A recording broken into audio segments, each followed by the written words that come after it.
Hi hello ಎಲ್ಲರಿಗೂ ನಮಸ್ಕಾರ. Welcome back to Kavya Prakash YouTube channel. ಇವತ್ತು ಕಳಶದೊಳಗಡೆ ಅಂದರೆ ವರಮಹಾಲಕ್ಷ್ಮಿ ಹಬ್ಬಕ್ಕೆ ಕಳಶದ ಒಳಗಡೆ ಏನೆಲ್ಲ ಸಾಮಗ್ರಿಗಳನ್ನು ಹಾಕಬೇಕು ಅಂತ ನಾನು ಈ ವಿಡಿಯೋದಲ್ಲಿ ತೋರಿಸ್ಕೊಡ್ತಾ ಹೋಗ್ತೀನಿ. ಮೊದಲಿಗೆ ನಾನಿಲ್ಲಿ ತಾಮ್ರದ ಬಿಂದಿಗೆ ತೊಗೊಂಡಿದ್ದೀನಿ. ಅದರೊಳಗಡೆ ನಾನು ಅಕ್ಕಿಯನ್ನು ತುಂಬಿಸ್ಕೊಂಡಿದ್ದೀನಿ. ನೀವು ನೀರನ್ನಾದರೂ ತುಂಬಿಸ್ಕೊಳ್ಬೋದು ಅಥವಾ ಅಕ್ಕಿಯನ್ನಾದರೂ ತುಂಬಿಸ್ಕೊಳ್ಬೋದು. ಅದಾದಮೇಲೆ ನಾನು ಮತ್ತು ನೀವು ಸ್ಟೀಲ್ ಬಿಂದಿಗೆ ಆದರೂ ತೊಗೊಳ್ಬೋದು ಅಥವಾ ತಾಮ್ರದ ತೊಗೊಳ್ಬೋದು ಅಥವಾ ನನ್ನ ಹತ್ರ ಬೆಳ್ಳಿದಿದೆ ಅಂತ ಏನಾದರೂ ಅಂದರೆ ಬೆಳ್ಳಿದಾದರೂ ತೊಗೊಳ್ಬೋದು. ಅದಾದಮೇಲೆ ಬಿಂದಿಗೆಗೆ ಈ ಥರ ಅಲಂಕಾರವನ್ನು ಮಾಡ್ಕೊಳ್ಬೇಕು ಅರಿಶಿನ ಕುಂಕುಮದಿಂದ. ಫಸ್ಟು ಗಂಧ ಹಚ್ಚಿ ಅದಾದಮೇಲೆ ಅರಿಶಿನ ಮತ್ತು ಕುಂಕುಮವನ್ನು ಹಚ್ಚಿ ಹಾಗೆ ಸ್ವಲ್ಪ ಅಕ್ಷತೆಗಳನ್ನು ಹಾಕಬೇಕು, ಮೇಲೆ ಆ ಥರ ಹಚ್ಚಬೇಕು. ನಂತರ ಕಳಶಕ್ಕೆ ಯಾವೆಲ್ಲ ಸಾಮಗ್ರಿಗಳನ್ನು ಹಾಕಬೇಕು ಅಂತ ಹೇಳ್ತೀನಿ. ಅದಕ್ಕೂ ಮುಂಚೆ ಯಾರೆಲ್ಲ ನನ್ನ ವಿಡಿಯೋನ ಸಬ್ಸ್ಕ್ರೈಬ್ ಮಾಡದೆ ನೋಡ್ತಿದ್ದೀರಾ ದಯವಿಟ್ಟು ಸಬ್ಸ್ಕ್ರೈಬ್ ಮಾಡಿ ನೋಡಿ ಅಂತ ಹೇಳ್ತಾ ವಿಡಿಯೋನ ಸ್ಟಾರ್ಟ್ ಮಾಡೋಣ. ಈ ಎಲ್ಲ ಸಾಮಗ್ರಿಗಳನ್ನು ಕಳಶಕ್ಕೆ ಹಾಕೋದ್ರಿಂದ ನಿಮ್ಮ ಸಿರಿ ಸಂಪತ್ತೇನಿದೆ ಅದು ದ್ವಿಗುಣ ಆಗುತ್ತೆ ಮತ್ತು ಮುಂದಿನ ವರ್ಷದೊಳಗಡೆ ನಿಮ್ಮ ಒಂದು ಸಂಕಲ್ಪ ಕೂಡ ಈಡೇರುತ್ತೆ. ಈಗ ಮೊದಲಿಗೆ ನಾನು ಗೋಮತಿ ಚಕ್ರ 6 ಗೋಮತಿ ಚಕ್ರ ಹಾಗೆ 6 ಲಕ್ಷ್ಮಿ ಕವಡೆ ಮತ್ತು 6 ಕಮಲದ ಬೀಜವನ್ನು ಹಾಕೊಳ್ತಾ ಇದ್ದೀನಿ. ಇದೆಲ್ಲ ಬಂದು ನಿಮಗೆ ಗ್ರಂಥಿಗೆ ಅಂಗಡಿಲೇ ಸಿಗುತ್ತೆ. ನೀವು ಗ್ರಂಥಿಗೆ ಅಂಗಡಿಗೆ ಹೋಗಿ ಕಳಸದ ಸಾಮಾನು ಕೊಡಿ ಅಂತ ಹೇಳಿದ್ರೆ ಅವರೇ ಕೊಡ್ತಾರೆ, ಪ್ಯಾಕ್ ಇರುತ್ತೆ ಎಲ್ಲ. ಇದೆಲ್ಲ ಗ್ರಂಥಿಗೆ ಅಂಗಡಿಲಿ ಸಿಗುತ್ತೆ. ನೆಕ್ಸ್ಟ್ ಬಂದು 5 ಬಾದಾಮಿ ಹಾಗೆ 5 ಗೋಡಂಬಿಯನ್ನು ಹಾಕೊಳ್ತಾ ಇದ್ದೀನಿ ಇಲ್ಲಿ ನಾನು.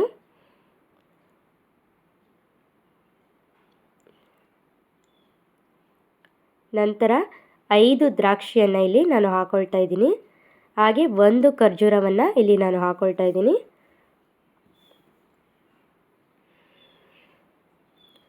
ಮತ್ತು 5 ಗುಲಗಂಜಿ ಮಣಿಯನ್ನು ಹಾಕೊಳ್ತಾ ಇದ್ದೀನಿ. ಇದು ಕೂಡ ಅಷ್ಟೇ ಗ್ರಂಥಿಗೆ ಅಂಗಡಿಲೇ ಸಿಗುತ್ತೆ. ಹಾಗೆ ನಾನಿಲ್ಲಿ ಬಂದು ಒಂದು ಅರಿಶಿಣದ ಕೊಂಬನ್ನು ಇದರೊಳಗಡೆ ಹಾಕೊಳ್ತಾ ಇದ್ದೀನಿ. ನಂತರ ಕಲ್ಸಕ್ಕರೆ ಹಾಕೊಳ್ತಾ ಇದ್ದೀನಿ.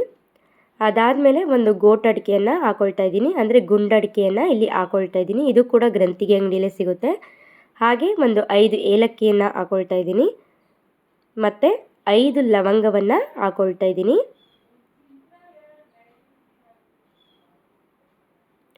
ಹಾಗೆ 1 ಕಾಯಿನನ್ನು ಹಾಕೊಳ್ತಾ ಇದ್ದೀನಿ. ಬೆಳ್ಳಿ ಕಾಯಿನ್ ಕೂಡ ಇದ್ದರೆ ನೀವು ಬೆಳ್ಳಿ ಕಾಯಿನ್ ಕೂಡ ನೀವು ಹಾಕೊಳ್ಬೋದು.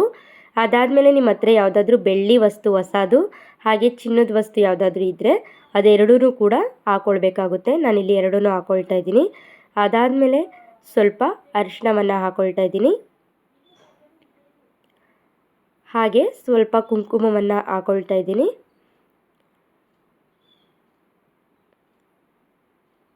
ಮತ್ತು ಹಾಗೆ ಅಕ್ಷತೆಯನ್ನು ಕೂಡ ನಾನಿಲ್ಲಿ ಹಾಕ್ಕೊಳ್ತಾ ಇದ್ದೀನಿ.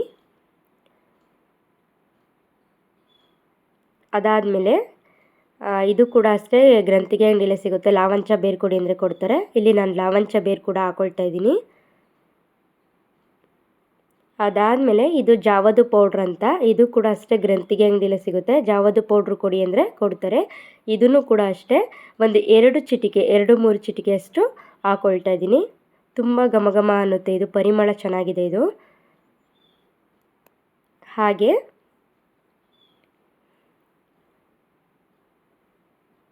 ಲಕ್ಷ್ಮಿಗೆ ಪ್ರಿಯವಾದಂತಹ 2 ಕೆಂಪು ಹೂನ ನಾನಿಲ್ಲಿ ಹಾಕ್ಕೊಳ್ತಾ ಇದ್ದೀನಿ. ಇದು ಲಕ್ಷ್ಮಿಗೆ ಪ್ರಿಯವಾಗಿದ್ದು ನಾನಿಲ್ಲಿ 2 ಕೆಂಪು ಹೂನ ಹಾಕ್ಕೊಳ್ತಾ ಇದ್ದೀನಿ.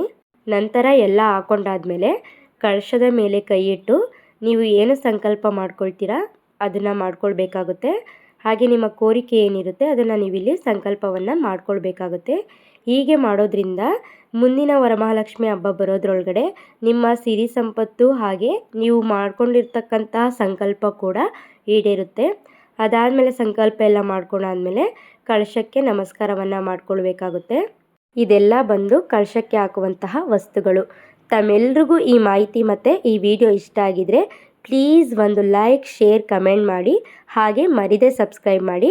ಮತ್ತೊಂದು ವಿಡಿಯೋದಲ್ಲಿ ಸಿಗ್ತೀನಿ. ಅಲ್ಲಿವರೆಗೂ ಎಲ್ರಿಗೂ ಧನ್ಯವಾದಗಳು.